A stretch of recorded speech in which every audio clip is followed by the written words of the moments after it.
Well, we're already in it, but let me just give an introduction. My name is Binky Griptite. Welcome to The Groove Within. Today, I have the great fortune to interview someone that I've been watching for a long time during my formative years. I've been fortunate enough to kind of sort of share the stage with him and become acquainted with him. Without further ado, bass legend and session master Will Lee. Hey, thanks, Binky. Thank you, Will. And I appreciate your help getting me here today. Yeah, right. I had I was able to help him in a few feet with his bag. Got out of the cab with a gig bag and a suitcase, which you've done many times, right? Plenty, yeah. You've gotten out of a lot of cabs with your gig bag. At this address, as a matter of fact. Yeah, right. We're at the Bitter End in New York, in the Village, legendary club, the scene of many a crime. You said earlier, many a great record, some great live records. And first of all, in my introduction, Will Lee is like such a great guy. He brought candy for everybody. So this is an atomic fireball. I like candy. I was a candy kid. I had a really good sugar affection for sugar. I won't say addiction, but I ate a lot of sugar in my. So today is a candy day though. I've been off the candy for a while. But are you saying you had a confection affection? Basically? I had a affection for the confections. Oh my God. I know that. I know all about what that is. Yeah. It's fun, the sugar. Depending on how you feel about ASMR, this is either great or really awful. But we're going to table that. But no, so back in the day, this is your reputation. If you're not familiar with Will Lee, you're more familiar with, well, if you're watching this, you're familiar with Will Lee. But you ought to be. You played a million sessions from starting when? Early 70s for sure. Here in New York. New York was a place where you could actually, if you got in with a few people that were doing sessions and they started to recommend you for something, it was possible to get into like almost a whirlwind of doing sessions all day long. Yeah. And are you born and raised here? No, I'm from Texas originally. Okay. Well, you came here after school or something? I know some of your history, but. Yeah. My father was a music educator and was the dean of University of Miami Music School. Mm-hmm. So we had moved from Texas about 6 years before I came to this fine village this quaint little village known as New York City. Yeah, a little quiet seaside town. Yes. Yeah. Nice so when you talk about getting in with the people that do sessions, like how do you get in? Oh, boy. Pure luck and also a little bit of smarts holding on to it, because actually when I was in town and I started to do a couple sessions, which I never thought was going to be ever possible, when I saw what the session scene was, I said, I get it. That's not going to be happening for me. Yeah. I'm going to go back to Miami and just start back where I left off. Yeah. Yeah. When the band that I was with broke up, by the way. I came here to join a band called Dreams. Okay. Billy Cobham, the Brecker Brothers, etc. Oh, right. Okay. And so that was like a functioning band, like everybody interacting as a band, as like members and somewhat equals and whatever. Yeah, and that was the only reason I came to New York. Yeah. Audition, luckily got the gig. Yeah. Because I was a huge fan. I knew all their music, and that they weren't ready for that, I don't think. So that was... when that started to break up and fall apart, which started basically, I think, when Billy Cobham left to go do Mahavishnu Orchestra. Yeah. And that was the beginning of us trying to keep it going, but couldn't in the same way we were accustomed to. Yeah. And I'm sorry, how old are you in 72? 72, I'm 18, 19. Okay. Yeah. I was 6. Well, happy birthday to you. Yeah, right. But then, and you came here with skills, like already like trained, you could read, like you got. Yeah, I was getting there. Yeah. Yeah, I was in the middle of developing those, and I still am. Yeah, really. Yeah. Well, I guess what I was aiming towards though, like as far as like getting in with, because I've moved to different cities a couple of times now, and I know that like getting in with a new group of people is like it's part skills, but it's part hang too. Like you gotta like, because it's like if you're gonna have somebody on a 2-hour gig, you still gotta deal with them for the before and after. So like like how is it to like, because and the show is called The Groove Within. So I'm just trying to I want to stress the groove. I mean, because people must have liked your groove when they started playing with you. The groove was there. I mean, I had an experience playing mostly with drummers that weren't at the level of Billy Cobham before I came to town. Yeah. So I was used to almost being the timekeeper in the band often. Yeah. That more often than not. We're going to talk about more of that later. Okay. So I found it really easy to meld and to mesh with various drummers. And you were thrown, all flavor of drummers. Yeah. Because everybody's so different, Yeah. and their groove is something that you have to learn how to psych out. So Yeah. I was pretty good with that. So my groove, even though it was based on somebody else's groove, if you will, was a thing that I could sort of find and help define just by my flexibility within that drummer to drummer thing. Yeah, so that must have been a great joy, like being used to holding it down for some drummers that maybe have a looser conception of time. Yeah. But then all of a sudden you're playing with somebody that also has great time, and you're having great time together. You're having a great time together. But no, like everybody's like playing, and like you don't have to keep the drummer in line. It's like you're like actually staying in time with the drummer. And like you're in time with each other. That type of drummer that you just described, the latter one, Yeah. is the kind of drummer that really makes it easy for you to be creative with and find a part. Yeah. Because your part almost comes sometimes like instantly and automatically. Yeah. Because their thing is so comfortable that you can either not play a downbeat, Yeah. or you can play the downbeat with his kick because you know where it's going to be. Yeah. Or you can play, leave as much space or as little space as you want, and it's all going to feel good. Yeah. Yeah. Yeah. Yeah. I was thinking about a session that we did, I'm Every Woman with Shaka Khan. Thank you. We were talking about that earlier. And just how we were given a chord chart, but when Steve Ferroni started laying down the groove, the part just kind of played itself to the point where Arif Mardin, the producer-arranger, Yeah. actually wrote some string parts based on some of the bass things that I came up with. Yeah. Yeah. And it's funny, I was mentioning to Chris earlier that I almost had the opportunity to play that bass line on stage on the Colbert show, because with the Dap Kings we were on the show with Batiste that week, and Valerie Simpson was going to come on and do that song. Yeah. And our bass player from the Dap Kings, Gabriel Roth, who is a great bass player, but that's not really in his wheelhouse. He kind of cuts off around like 74, and like after he doesn't want to play anything after 70. And so like I can play that bass line.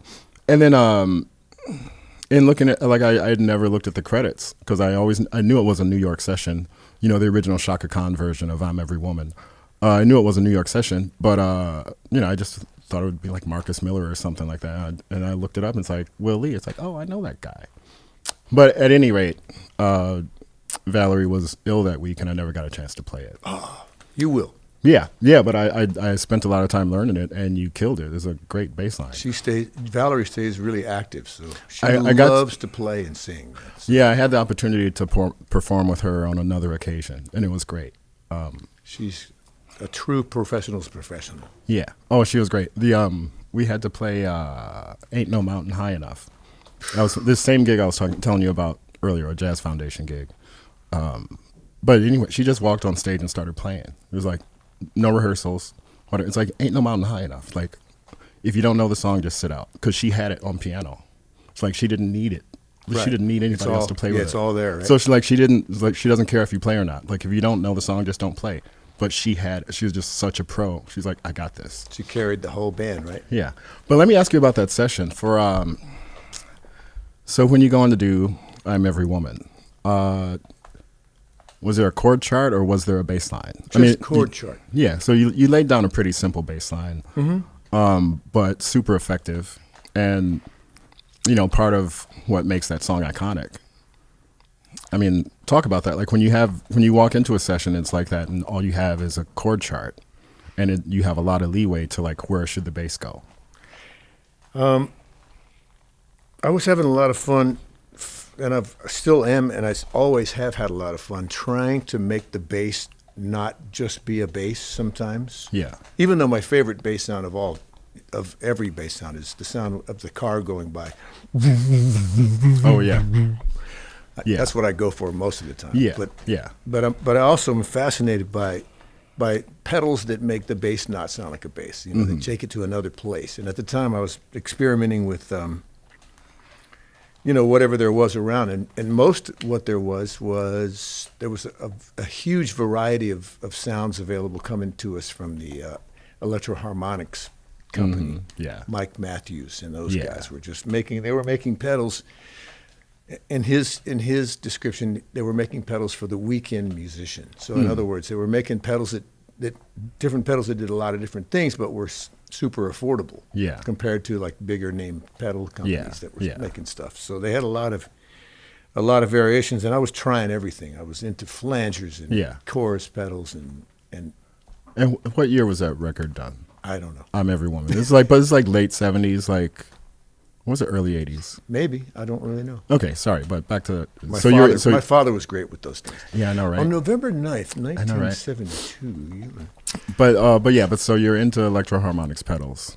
And beyond and whatever else, Yeah. So I was always messing around with different kinds of sounds. And that particular session, I think I was, for the I'm Every Woman thing, I think I was looking into trying to do something that was a bit swimmy, but also maybe even stereophonic, maybe even something that, really kind of was mesmerizing for some reason. I don't know. Yeah. It was just that day, Yeah. that moment, Yeah. that day. So I plugged into something that was kind of a double chorus, bi-chorus type of thing, maybe. Oh, I know what it was. I think it was the MXR was making rack-mounted. They had a blue-face thing that was actually, Yeah. I think it was a digital delay of theirs. Okay. But it did a lot of other stuff, Yeah. too. Like, So would that it have could been make like the something stuff that, just swim, yeah, like something that you would have brought with you, or did the Yeah. studio had it? Yeah, for Oh, sure. you had It's your part own. of my. Okay. Yeah. And back then, I see. Yeah, you're well equipped here. You're not as scared of pedals still. I love pedals. Yeah. I'm a pedal kind of guy. Yeah. Kind of a bassist. But anyway, they had cartage back in those days, so you could the sky was the limit. You could think of I want to bring this huge rig, and I Yeah. want to bring these pedals Yeah. and this many basses, and Yeah, you just call Artie. and the truck would pull up. Yeah. Now, Uber is my cartage guy. Yeah. Yeah. Well, we hit on that earlier. You've been in and out of a lot of cabs. There was the thing I remember reading, something probably in Guitar Player magazine or some musician magazine in the early 80s or something. And they were talking about the amount of money that you would spend per year in cabs, just going from studio to studio, doing different sessions. What did they say? How would I know? How would they know? That it was a lot. I don't know. yeah. I guess maybe they were just speculating that you just like spent so much time bouncing from studio to studio, like all day doing. There was a lot of cabbing. Yeah. A lot of cabbing, and it wasn't necessarily because things were so far away. A lot of it had to do with trying to get there on time. Yeah, yeah. Because everything's pretty close together in New York, Yeah. unlike L.A., for Yeah. example, or even Nashville. Or, Yeah, true, A lot of yeah. other places where studios are more spread out. Yeah, there used to be a lot of studios in Times Square. Now Right there's- in Midtown. Yeah, now there's right still up a there. few. Some of the big ones are still there. And there, I was doing a lot of session singing too at that time, and there was more than once that I left my bass in the trunk of the cab. Really. So like, Receipts are a beautiful thing. yeah, So say when in it those comes to days, that. like, say like before, maybe before you started working a day job with Letterman, what was your typical session day like? Well, let's say generally speaking, like there'd be like a 10 to 11 with a possible 20. And then there'd be a 12 to 2 with a possible 20. And then there'd be like a 5 to 8, and then maybe a 10 to 1 or something. Yeah. And the later ones, the longer later ones were always record dates. Yeah. The early stuff always were like commercials, jingles, and those things. Yeah. And that's like, how many days a week is your life like that then? I would say 7. Really? Yeah. Really? I mean, not the jingle stuff. That was more weekday stuff. Sure, yeah, yeah. But just like in the studio, just making records. Yeah, but I loved playing live too, so there was a lot of that stuff going Yeah, on too. yeah. So how much touring were you doing in that time of your life? Almost none. Yeah. Just I was going to say earlier about something that you brought up. Part of this sort of like, I'll say it now, secret of keeping the studio career going. Yeah. A lot of it had to do with me realizing how I got in there in the first place. And it was usually because somebody else was not available. Yeah. No matter how big that person was, they needed a bass part on such and such a session. Yeah. If that person was out of town, they'd have to get a replacement. And Yeah. that replacement was the person that was just getting their foot in the door, saying, and even if they weren't, even if they were really established, if they weren't available, they'd have to get replaced. Yeah. So I was on tour with Bette Midler. Her first, I remember this. Her first. I had a lot of energy. I was young and I was excited about this. So excited about the studio thing. I couldn't believe I was even part of it. Yeah. So there were many times where we'd be on her first national tour. I would take a flight into New York City just to grab that session that I was called for, so it didn't feel like I was out of town, and I would get right back on the road to make the gig that night. Yeah. In whatever part of the country it was. Yeah. It was nuts. Yeah. But it was effective. Yeah. And if you're watching this and you don't know why, I'll tell you why. It's because people will call the last person that they called. Yeah. And if like they did good. Yeah. And like, so yeah, you miss a I gig. could have sucked also. And Yeah, would have been a waste of time. Yeah. Like, but if I miss a gig and then they call you, you cover for me, it's like they're just going to call you again that next time. And so you're saying that's how you got in. It has a lot of things at play. I mean, you were required to read a lot more back then too. Yeah. Especially on those quick sessions where they had a quick turnaround and they wanted you to like nail it right away. Yeah. And a lot of times where people would be telling jokes and stuff, I'd be the guy filling in the ledger lines. Yeah. That's very funny. And it's it's like they want you to be able to just like hit it on the first take, kind of. Oh yeah, great immediately. Yeah, it's like with a record, somebody might want to do 10 takes, but like on a commercial, they're not trying to do 10 takes for a commercial. No, they don't have time. No, just like yeah, tape was expensive, and studio time wasn't cheap either. Yeah, definitely. So so you're saying that you don't, maybe bass is your only instrument, but you are also a vocalist. And you've been on gigs where you're only a vocalist and not a bass player. Have you ever been on stage as a vocalist without a bass? A few times, yeah. Yeah. What's that like? You got to do your homework. Yeah. I'm not great with memorizing lyrics, so if I'm gonna really challenge myself to know the lyrics, that requires a lot of homework time for me. Yeah. It definitely does. As opposed to like, you've spent so many hours with your instrument and your hands, and like you can kind of sort of do it in your sleep. There's a point where I can kind of do it, and it's like when you're walking down the street, you don't have to think about every step you're taking. You have that kind of natural. I'm jealous of people. I've known people who can look at a chart once and photograph it forever. But for me, once I have to look at the chart, it's a crutch for the rest of my life. Really? So, yeah. Really? There's way two different, extreme schools on that. Yeah, I believe that. I'm mostly by ear. Yeah, if you can do that, you sort of got it forever, right? Yeah. I'm that guitar player that freezes. I'm the guy that turns down when you put the sheet music in front of me. That's the famous joke, right? Yeah, that's it. How do you make a guitar player turn down? How do you make the piano player turn down? Take his chart away. Yeah, exactly, right? But I play the best rests in the business. Ooh, that's, space is the final frontier, ladies I will and gentlemen. shut the fuck up, man. Not right now, though. But let's talk about the role of the bass player. We hit on that a little bit before.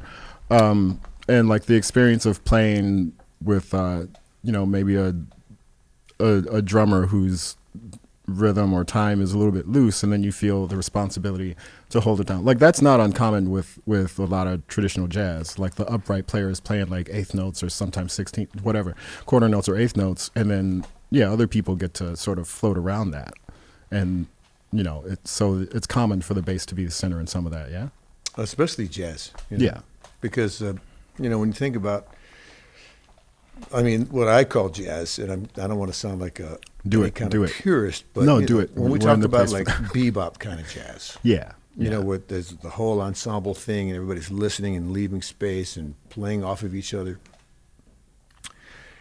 The bass was the boom, boom, boom, boom. Yeah, and the kick drum was barely ever touched except for an accent. Right? Exactly. So that's that gorgeous floaty time thing. Yeah, where the bass is doing that thing. Yeah.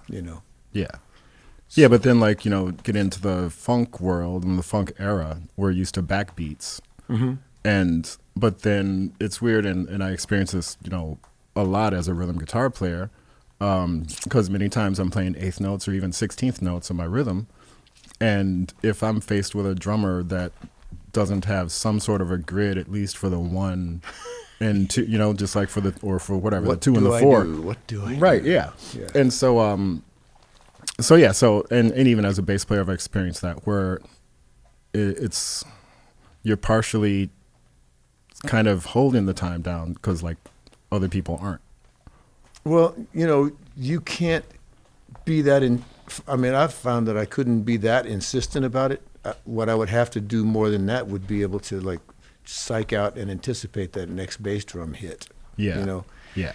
and that would result in going back in the control room after you've sweated bullets to try to make this thing groove, and everybody Yeah. go, "Wow, that feels so good," you know, and then having no idea what you had to go through to make that comment possible. you Yeah. know? Exactly. Yeah. Yeah. But you can do it. You can Yeah. do it. Well, yeah. Now Tight is tight. You know? Yeah. Even if it's floaty tight. Yeah. Yes, definitely. As long as the whole, because sometimes when these things happen and you're in the moment and you're playing it, like we're really sensitive about microseconds. You know, I know that like I only hear mistakes when I play, or like I only hear the things that like, oh, that was behind, that was ahead. But sometimes, you know, you step back, So you're talking my language, man. you know, but then you listen All back the to way. it, especially if you take a little bit of time off of it, then you listen back to it and just like, oh yeah, that didn't sound that bad. Right. Yeah. And Yeah. fix it in the mix. Yeah, exactly. Well, yeah, and these days everything is fixable, unfortunately. Well, you know what I mean. It's also your part doesn't necessarily. I mean, it can stay exactly as you played it, and everybody else's can too. But it doesn't have to be placed in that prominent place that sticks out like a sore thumb. As Exactly. not matching whatever, you know. Yeah, yeah, So there's that. You know, there's Yeah. a lot of workarounds. yeah, exactly. Not even necessarily moving closer or farther from the grid. Yeah, Keeping it as played. yeah, Just don't feature it. You know, Yeah. If it's not the real, Yeah. the greatest thing in the world. right. Well, let me ask you this, and I could be way off base, I don't know, but like, you know, I figure, okay, you're in the studios all day, every day. It's your job, and it's a great job. Do what you want to do. Right. It's a great job that you asked for, but jobs are jobs, and like we all get bored with our jobs, right? And so, if your job is like to play some of these songs that some of them you like more than others, how do you find the balance, or do you find yourself having to find a balance between sort of keeping it simple and effective, but then also doing enough to keep yourself amused and interested, but like not letting that go, not letting that get in the way?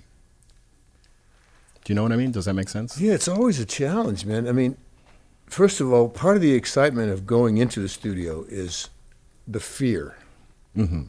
You know, and the fear can be used to your advantage or to your disadvantage. You can use Right. it to energize you into getting it right in a way that, you know, that you're not ashamed of what you've done. Yeah. And by getting it right, I think what I mean is something that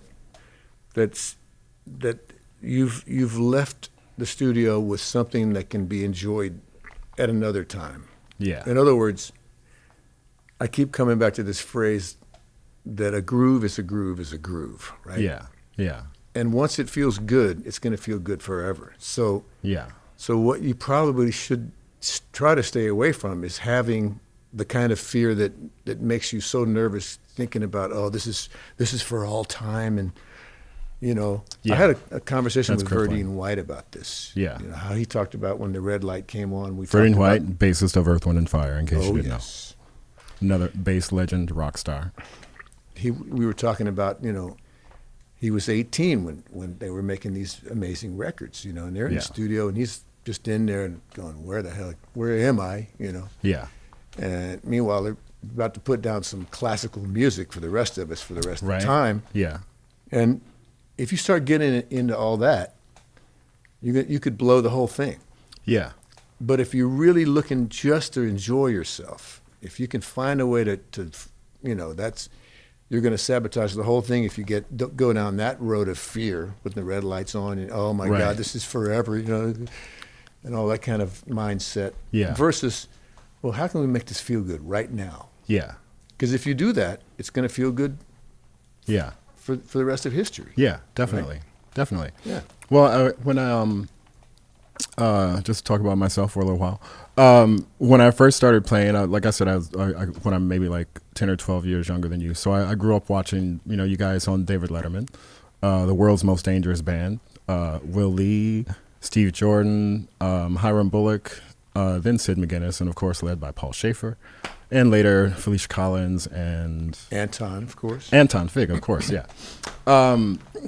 But anyway, in the early days, and on late night, I watched that show religiously, and I guess I was already playing guitar, and I was fascinated with New York and just New York musicians, and you guys were just obviously so good, but not showing off. You just were a band playing together, and you only had 15 seconds at a time or something. Sometimes you'd get a whole song. Or We were all about intros and outros. yeah, that's it. That's the gig, right? Yeah. But every once in a while, you'd get to back someone that would perform. That was like the original concept of the band, that the house band would just back singers and artists. Yeah, that was a different time.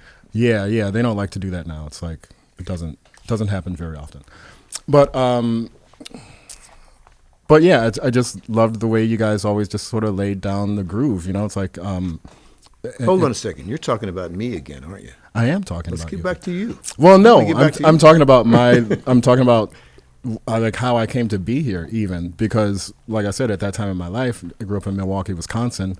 It's not exactly a music town, but between Saturday Night Live and late night and everything, it's like it made New York pretty fucking attractive. Yeah, man. And I know what you mean. That's yeah. exciting because cats are really playing. Yeah, and it was just like, They're not fixing their yeah. parts. They're just playing. Yeah, and just I'll pat myself on the back. I was just like watching TV. It's like I want to be on stage with those guys, and now I've had that opportunity. Now here on stage with you, you submitting to my interrogation, and I've been able to play with Steve one or two times, and that's great. But that's what I'm saying. It's like it's really inspiring. Even from a producer standpoint, the music is just like some background shit. But there are musicians all over the world that are thirsty to see musicians on TV playing real music, even for 15 seconds at a time. Because we could tell that you guys. And it's a lesson. It's a great lesson, and it's a great something to internalize too, because you can feel it. And you know what good music feels like, and your body knows what that is, and that allows you to know whether what you're playing is right or wrong too. Right. Does this feel good? Yeah. Well, how do I know? Yeah. Because I've been there. Yeah. As a listener. Yeah. All right. I'm going to go back to talking about. I'm going to bring this all around. I'm doing so good at staying on track. But we're running out of time. But the point that I was trying to make is that that's Chris, our producer. He was supposed to be the interviewer, but then he fired himself, and now he I'm doesn't want to edit. That's all. I'm good at this talking. But I don't know. Maybe I should just thank you because when I was young, I was really into just playing sort of for myself and trying to impress other guitar players with look at my hot licks. But I'm sure you have. Yeah, I went through many. that. I went through that early stage in my life and career or whatever. But eventually, after watching guys like you and your cohorts, I learned that it's just so much better to just sit back and play something that everybody can enjoy later instead of just getting my rocks off. Listen, man, I have to tell you something. This is something that blows me away because I just came to this conclusion a couple of days ago for some reason, even though I should have thought about it a long time ago. Yeah. I got super sparked into my career when the Beatles showed up on the Ed Sullivan Show. Mm-hmm. And many people's careers got sparked by that. Yeah. And I I've heard Bruce Springsteen say it, Chrissy Hynde, I think Billy Joel, a lot of people have said that was the moment that made me decide that I was going to do what I do. Yeah. And that's exactly what my story is. Yeah. I'd had a drum kit that my dad bought me. Yeah. A little thing that didn't even have a hi-hat. It was just, like a cymbal and a couple of things. Mm-hmm. And I wasn't really energized into doing anything with it because I didn't have a sort of a goal. But when I saw that thing happen live on the Ed Sullivan Theater stage that night, that's when I became Mr. Drums, right? Yeah. Which was my first instrument. Yeah. And it just occurred to me recently that I've heard that from a lot of people who have seen me on the Ed Sullivan stage, and it just blew my mind. It's like, wow, that is like some full circle shit. You know? TV is crazy. Yeah, but it's that same stage. That's what's so eerie about this. Yeah, but that's like, I mean, there's so many lessons there. It's like it's a small world. Dreams So in are other words, I attainable. guess dig and be dug. That's You it. know what I That's mean? it. Dig and be dug. Pass it on. Yeah. You know, like leave some good recordings, and hopefully they'll say good things about us when we're gone. Anything's But, possible as long as you're alive. Yeah. You want to play a little bass? Give me a bass lesson.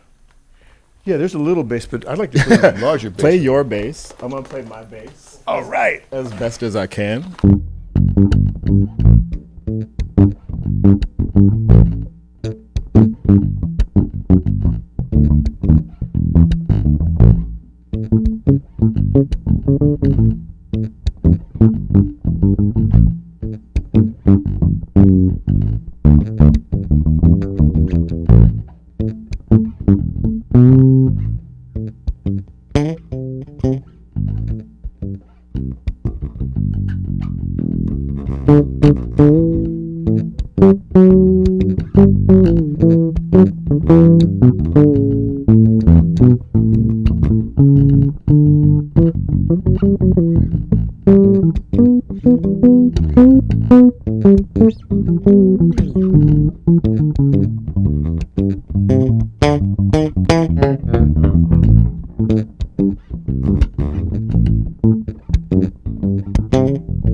Maybe it was in the Keith Richards book or something, but he mentioned that Bill Wyman played fretless bass on like all their early shit. Amazing. And like, you know, I mean, I was into fretless before that because actually Sting made a good impression on me, just like playing fretless and not fucking around, you know. Because it's like I like a little, like I'm not really an electric jazz person. I'm not the hugest Jocko fan. There's a few Jocko bass lines I like, but I never really got into the whole thing. And I feel like You know about Stanley Sheldon, right? no. Peter Frampton's guy? No. He played on all, why don't you Yeah. show me the way? Oh, that's Yeah. live stuff and everything? Yeah. Fretless. Really? I mean, I've seen Never slides. I've seen the videos. I didn't notice the fretless. Maybe He never slid anywhere. really. Yeah, no, I'm totally down with that. Amazing. Yeah.